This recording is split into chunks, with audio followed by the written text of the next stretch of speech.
In today's episode, we're going to take a deep dive into the world of portfolios and instructional design.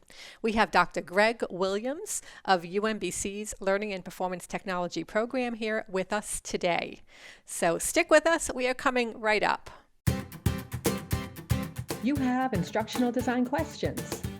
We discuss answers. Dr. Greg Williams has over 25 years' experience as a faculty member, instructional designer, project manager, consultant in education, business, and the federal government. He has designed, developed, and taught online and in-person courses at the undergraduate and graduate levels. He currently serves as the director of UMBC's Graduate Program in Learning and Performance Technology, and also teaches in the program as Clinical Associate Professor. Hey, Greg, it's so nice to have you on this episode with me and Chuck. It's wonderful to have you here. How are you doing tonight? Denise, it's a pleasure to be here with you and Chuck. I think it's a great opportunity. So thank you for inviting me. It's a Well, pleasure. we're so happy you're going to be with us. And let me give some background for the folks that are watching, because I think this is important. Greg has been director of the program, first the ISD program, and now the Learning and Performance Technology program, graduate degree and certificates at UMBC. And one of the things that Greg wanted to do very early on was move from a comprehensive exam to get through graduate school, which, is everybody's bane of existence when you're in grad school, is the thought of doing a comprehensive exam. And he said, why don't we do something better? Why don't we do something that's useful? And he came up with the idea of doing a portfolio as a requirement for graduation. And you wrote an info line on this. You've been very strong and vocal about how important this is. And I think the folks that are watching, that are going to really learn something about the value of a portfolio and why it's not just for graduate students, it's not for people in ISD. This is a professional thing that everybody needs to have. And I could not be happier that you're with us and you're going to help us go through this and take our hand and lead us to the valley of portfolios, because I really think they're important. Well, you're very kind. Thank you, Chuck. I'm really looking forward to this conversation because I am new to the ISD world, and I've just started building my portfolio thanks to the Learning and Performance Technology graduate program at UMBC. And so one of my first questions, because I think people who are watching this, maybe they're new as well. So can you just kind of talk us through what is a professional portfolio in instructional design? Yeah, I mean, it's actually pretty straightforward and pretty simple, and people have been doing them for years. But Chuck's right. Everybody really does need one. I mean, a portfolio is essentially a record of your professional work that demonstrates your skills and competencies. And essentially, it's work samples that you have done that help to confirm and corroborate and demonstrate that you have legitimate skills. I mean, in our profession, in instructional design and so forth, we are fortunate to be in a profession, I think, where most of our capabilities, most of our skills can be corroborated in a document or certainly in a video. And it is not uncommon these days for employers to actually see those things when you're applying, for a job. It's almost like, would you hire an architect if you never saw any of his or her work? Probably not. So a portfolio is pretty straightforward. And like Chuck said, to me, it was like common sense, because I look back to the days of my comprehensive exam, and what I remember most was I felt like my arm was going to fall off because I wrote longhand for like 4 straight hours from 8 in the morning on a Saturday till 12 noon. And I'm sure the nuns would have not been happy with my penmanship, but so Well, you don't want to make it an mine. endurance test. You don't want to make this an endurance test. You want to make it a living, breathable document that transports with you. And it's not just related to, our ISD program or our university. It's far beyond that.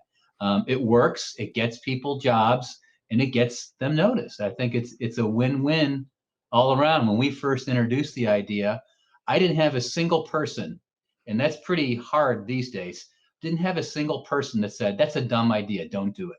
Not one said that.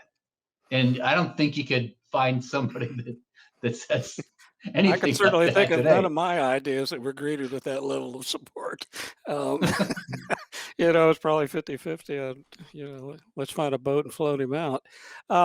You know what I think is so important about this, and you raised some great points, is this notion of professional showmanship, if you will. This notion of I've been able to do all these things and I could sit in an interview and tell you all these things. But if I can't show you something, if I can't really document what I'm able to do and what I've learned and what value I'm going to be to you as an employee or as a consultant, then really it's just a guessing game. And that's one thing that always bothered me about comprehensive exams in any program was it really to me didn't prove anything. It was just like the last rites. You just had to do it. And that was the only thing. So I think when you move the program into this, Greg, it really was a step ahead of what I think a lot of programs are still doing. And it really shows the value of what not only this program, but this notion of what is practitioner education at the graduate level. What should we be providing? And trying to find the right mix of practical and theoretical. And I think you've hit it right on the head. Yeah. Let's talk about what kind of elements should go into a professional portfolio for an instructional designer, and how many? How many is enough, and Right. how many are like how much is too much too? Okay. Yeah. I mean, I think some people sometimes almost like a resume, they jam too much in there where then you can't see the forest through the trees and they clutter it up. So I hate the phrase less is more because it's so overused, but that is kind of the concept. I mean, what we're talking about is the competency area. So if somebody were to look at the Association for Talent Development, they have a competency area, navigation area, and they'll talk about um, instructional design. They'll talk about training. They'll talk, managing learning projects. They'll talk assessment and evaluation. All those are fair game for and more for the portfolio. So I would say design it by competency area. That to me makes the most sense.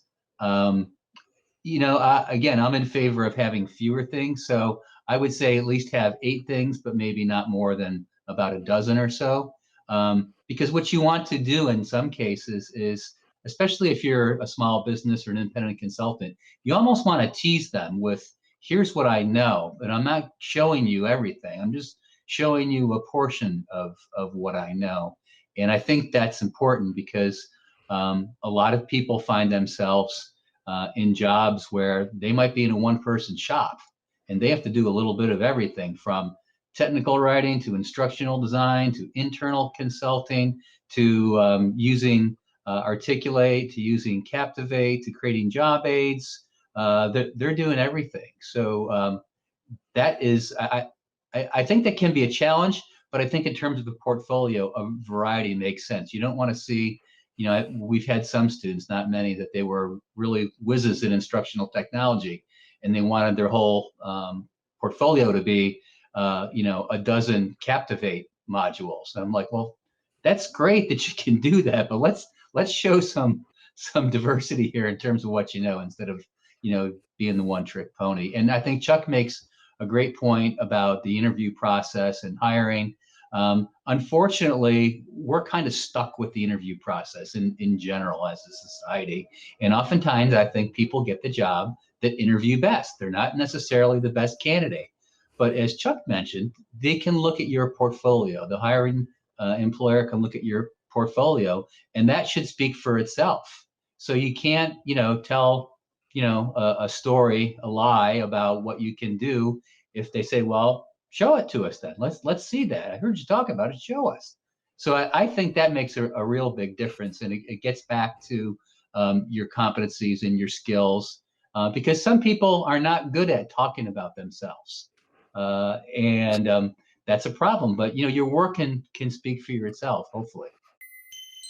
And I think that leads us to an important point here. Um, in this time of post-COVID and this time of so much is online and so much is embedded in social media in the cloud, is it best to have a portfolio that is where people can access it electronically? Is it best not to do that because somebody's going to steal your stuff? Right. What's the best approach, especially in light of the fact that there have been Right. so few in-person interviews lately, and I don't see that trend really changing much. I mean, everybody I talk to is talking about interviews on Zoom or Right. groups or whatever. So, what is your recommendation for how you package this and make it available? Well, there's, depending on what your needs are and what your situation is, and if you're an independent consultant, you run your own business, you obviously ought to have your own website. And hopefully your website can be, the documents can be controlled on it, where somebody has to request access, and you have some, level of security and assurance that whatever you're sharing is with somebody that has, good intentions, and you can verify that. But in general, if somebody's going to put a link up on, let's say, LinkedIn, for example, or they create their own website using, Wix or Weebly, or I'm trying to think of some other ones, but just those are good for now. Again, I wouldn't post everything up there. I would be careful with the amount I would post. I would just kind of give them a taste of what you can do, and then when you can corroborate that they're a legitimate person with, legitimate um, intentions. I mean, you could even, lock down through Adobe. You could, lock files up and that sort of thing. And I think that makes sense. But I wouldn't give everything to them, because it's just, I've always been suspicious of people that I don't know that are asking that, because you don't want your work showing up on somebody else's website, and it's your intellectual property, and then somebody else Mm, is ripping you off. well, anybody who's a writer will tell you that if you haven't found your work with somebody else's name on it, you're not trying hard enough. Somebody's going to find it. So I think that's great advice. Absolutely. And I think there's something to be said about giving them just enough so that they are hungry for more. And also the fact, I mean, I see a lot of resumes in my work because I've been on a lot of search committees here at UMBC. And sometimes they jam so much, like you said, into these resumes that it's overwhelming for somebody on the search committee to have to just labor over pages and pages and pages of Right. a lot of the same stuff. So I really like what you said about organizing it by competencies, because that was going to be a question I had, was how can we best organize all of this information in a way that is digestible for the person who is going to be viewing it? Right. Yeah, I always recommend that, again, it's organized by competencies, and I always recommend that people kind of put a cover page on it that describes the competency that is included, a little bit of the background, like, what was, the context, and if possible, who you did this for. That's what, were they a Fortune 500 company? Were they a small nonprofit? You don't have to name the name, but just identify what sort of organization it was. And I would say just be real clear, and label your work, saying this is one that's, it was an evaluation tool that I created for a federal agent, for a small federal government agency, and the backstory was, and then you describe it. So I would say kind of short and sweet and to the point, so people look at it and they say, okay, I know what this is, I know how they used it, I know what was the situation, and if there's an outcome, hopefully there was an outcome. What was the end of the story? Was it a happy ending, or how did it work? That sort of thing.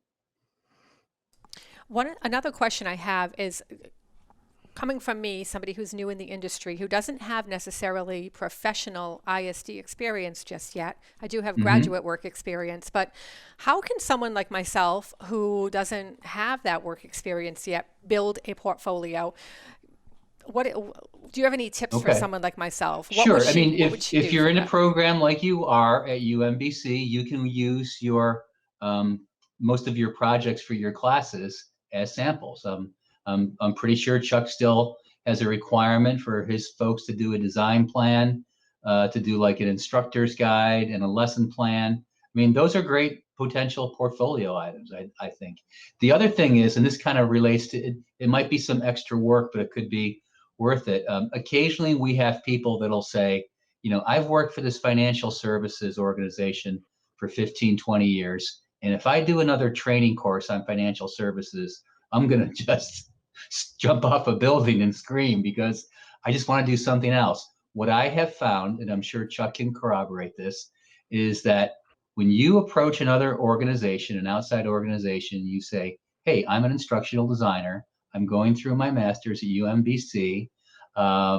Here's what I can do. Here's what I would like to do as a volunteer. So I've had people, I don't recall anybody ever being turned down for those opportunities, because if you pick the right organization, yeah, I mean, especially if it's like a community-based organization or a public organization, they usually don't have any sort of budget for training or instructional design. It's minimal at best.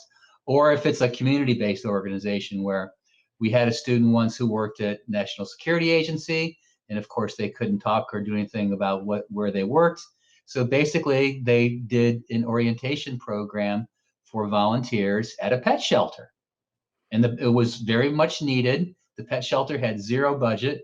They were really happy to have this person, and the person was really happy not to kind of get outside of the intelligence community for part of their career. Which I can assure you is very true. And let me say something else about this, because I think it's really important. For people that are watching this that are professors or in academic administration or work on designing programs or whatever, what I have found, Greg, and I think Denise maybe can confirm this, is when students know that their work within a course is going to be part of a portfolio, they step it up a little bit. They put a little more time in it. They make it a little more polished. And I have to say that since we invoked this portfolio requirement, the master's students that go through my courses, I think they really spend that extra time making sure they've got something they're really proud of, as opposed to, I got to get this assignment done and get it posted. Right. And I don't think it's just me, but I think it's just good academic design and course design and instructional design. And Denise, did you feel that too when you were? Absolutely. Okay. Yeah. So I've just completed well, actually tonight I'm completing my third LAPT course in the program. And so far, all 3 of the courses I've taken, I've had to do some kind of a portfolio item piece. And I'm so grateful for that. And I can tell you that each one of those I've applied to my job at UMBC. And I really took the assignments very seriously because, first of all, it is part of a portfolio. Right. And so that gives it purpose and that gives it longevity. It's not just an assignment anymore. It's actually a part of something tangible that I'm going to take away, that I've worked hard for. Secondly, I love being able to apply something I've learned to what I'm doing currently in my life, because isn't that the whole point of going to grad school, is to be able to up your game in whatever you're pursuing. So for me, I was able to do that with all of the things that I've created so far. And then on a personal level, something that I've created in a Captivate course I'm taking this semester, it's a course, it's a module I created that I'm going to be able to put up there on Udemy, just a free course, just to get my feet wet. And it's a really useful course. And it's really exciting to be able to work on something tangible that I can actually put out there into the world, and it can positively affect organizations on that level. And another thing I wanted to say, Greg, is I love what you said about the whole volunteer aspect. If you're not working for a professional company or organization at this point in that kind of a role, or you are in an organization that you can't really publicize what you're doing for them, I love the idea of finding a community organization that you are very passionate about and offering that service as part of building your credibility in your knowledge base. And that reminds me of when I wanted to be a writer. I had no professional writing experience. So what did I do? I found the Animal Advocates of Howard County. I'm passionate about animals and shelter and rescues. And so I started writing their newsletter. And because of that, that's how I landed my first professional writing job, because I had published clips that were out there in the public, and it allowed me to give to the community, but also to build my professional portfolio. So I love that idea. It's really great advice. If you're an instructional designer, if you're a subject matter expert, if you write code for courses that go into a learning management system, whatever you do, make sure that you document your work. Make sure that you keep copies of every project that you work on. And then when it comes time for you to move on to something else or you want to showcase your work, pull out the best examples that you have in this grab box of things that you've done, Right. and follow Greg's advice here about portfolios and the value of them, and listen to Denise's experience with the 3 courses she's taken in this graduate program. And if nothing else, if you take from this video that documenting your work and being proud of what you do and taking it to the next level because you know others are going to look at it and others are going to appreciate it, I think it really makes a difference in your experience, no matter what program you're a part of, or if you're not even part of a program, just your professional life and how proud you can be of the work that you've done. It was great having you, Greg. Thank you, everyone, for tuning in. Please, we welcome your questions, comments. We will get back to you with those answers. And we just want you to know that we are grateful for your support. Thank you. Subscribe and tune in for more videos. Take care.